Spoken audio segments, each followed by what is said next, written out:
I want to thank my colleagues and friends again for being here and sharing that insight. We'll take a few questions if you have some. Sir, can we see a show of hands? Who will vote to shut down the government? No, we're not going to do shutdown. We're not in a classroom. We're not doing show of hands. Well, here's the deal on the shutdown. We are working hard to get the appropriations bills done. And the resolve of this group and that you've seen with our votes and carrying over and crushing the Christmas omnibus fever as we did with our laddered approach and the two-step CR, we have until mid-January, you have until early February to get the approach bills done. We have been working in earnest and in good faith with the Senate and the White House virtually every day through the holiday trying to come to an agreement. Negotiations are still ongoing. It's drug on way too long, but the sooner we get that agreement, the sooner we'll be able to get the appropriations bills done. And let me tell you what our top two priorities are right now in summary. We want to get the border closed and secured first, and we want to make sure that we reduce non-defense discretionary spending. That is an important objective. You know why? Because we've crossed the threshold of $34 trillion in debt. $34 trillion today. It's a landmark that is unimaginable, would have been unimaginable to previous generations, and here we are. And so we have a responsibility here of fiscal stewardship and fiscal sanity, and that's the priority that you're going to see us pursue. So too early to prejudge any of that, but I'll tell you we're resolved on those priorities. Mr. Speaker,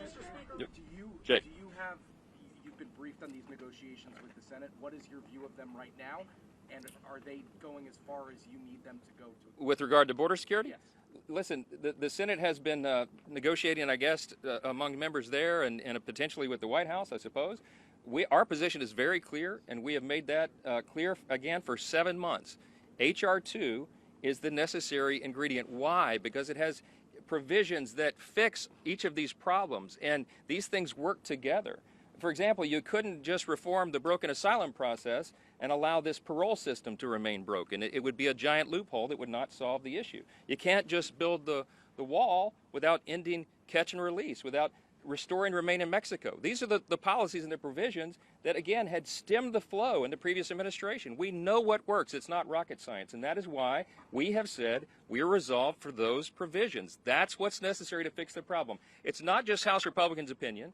It's based upon the informed opinions of the people here on the ground, and that is what they have told us, and they have reiterated this over and over and over. Desperately, they ask us to help them solve this problem, not just for South Texas, but for the entire country. And that's why you see representatives from all across America here to say in one voice that we have to do this for the people, and the White House has shown an unwillingness to do it. In fact, as we noted, they've done exactly the opposite, and it's shameful and inexcusable. Yes, ma'am.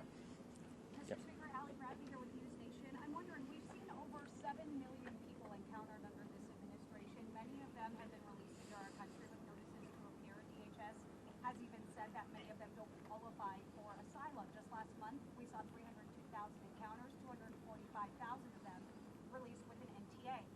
Should a Republican win of the election here coming up, would the Republican Party be in favor of mass deportations, and what does that look like?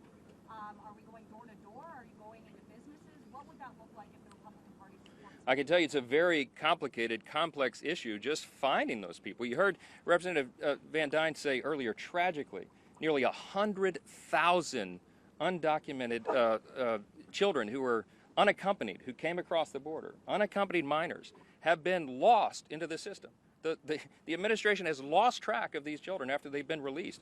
These people are given a notice to return for an immigration hearing. Sometimes it's 4 years into the future. They don't show up. A very tiny percentage show up. So the first problem would be even identifying all these people. The point is, the longer we wait, the longer we delay the closure and securing of this border, the greater the crisis and the problem. We don't have a specific prescription yet that we're proposing because we haven't gotten to that point. But I do believe, in large measure because of this issue, I do think that we're going to have a change in the White House. I think we're going to have a Republican president. I think we're going to win the Senate, and we're going to expand the majority in the House as well.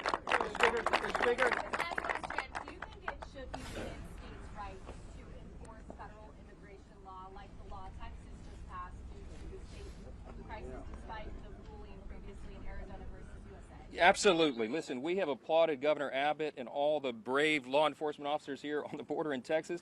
They're doing their dead level best to protect their citizens, and that's his #1 job. The federal government, the White House, the administration refuses to do it. So if you're the governor of Texas or a border state or any governor, You have the responsibility, the right, the constitutional authority to do the right thing and secure your people. So we have applauded him. We stand with him in that resolve, and any other governor who's willing to draw the line and take that measure. And remember, everything they try to do, the White House has gone to court to stop. Everything they're trying to do to protect Texans, the White House is going to take them to court and have it undone. It's madness is the only word that we can think of to describe this. And we hope treason, I don't know, it comes to an end soon, and we're here to make sure that happens. Thank you all for being here. God bless you. Yeah.